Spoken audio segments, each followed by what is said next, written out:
protect Kenya's investors, business, and the Gen Z. Sometimes government buries its head in the sand and pretends sometimes not to know exactly what is happening. Mr. Speaker, if I'm confirmed and I go to the minister, we should be able to bring these things to light and discuss openly on the problems that face the country. You also asked me why me and not a Gen Z. Mr. Speaker, this country has room for all of us. Gen Zs, millennials, and yourself and I, Mr. Speaker. So that you didn't appoint yourself, so no, you don't have to belabor that.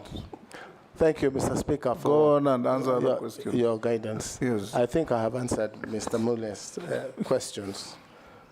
Point of order, Mr. Speaker, and I'm sorry to call for a point of order. Who is that? Myself. Yes, Mule. Maybe I can repeat my questions to the nominee because he seems to have lost track of the question. My first question was, earlier you had alluded that you can have a discussion with Starlink. And Starlink, introduction of Starlink in this country will definitely kill Safaricom tomorrow. Yes.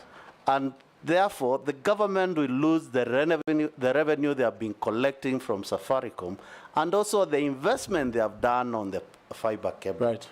My question is, how will you protect foreigner investors not to come and kill Kenyan's company on the expense of what they intend to do in the country, despite that there are satellite on the river? There is massive investment of fiber cable in this country.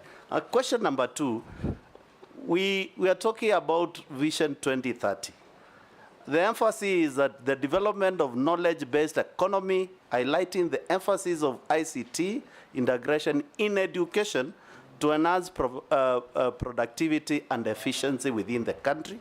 How will you use the office, if approved, to make sure that ICT become a key pillar in education sector in this country, to make sure that we don't have this issue we are facing whereby we cannot leverage on what comes out of the school and take advantage of the concert city as it was envisaged by the Vision 2030. Thank you. Thank you, Mr. Speaker. Honorable Mule, the issue of Starlink that I referred to when I think I was answering Honorable Koichi's question was in as far as we don't have fiber optic and we don't have masts in places like, for lack of a better example, Garissa or one of those places. And masts of aerial masts of Starlink are available. And as we speak now, today, Kenyans are using Starlink.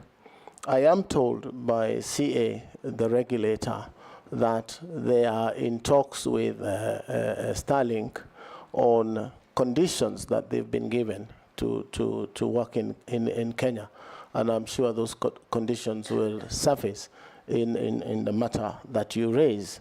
It's also important to understand that most of the investors in this field are also foreign, and they are private businesses. As a businessman, where I stand, we should be able to create a fair playing ground and competition for businesses, because, again, it will be unfair to protect some modern and innovative ideas from coming into society like Kenya simply because we would want to protect. I'm sure the regulator should be able to find a balance where we do not lock out.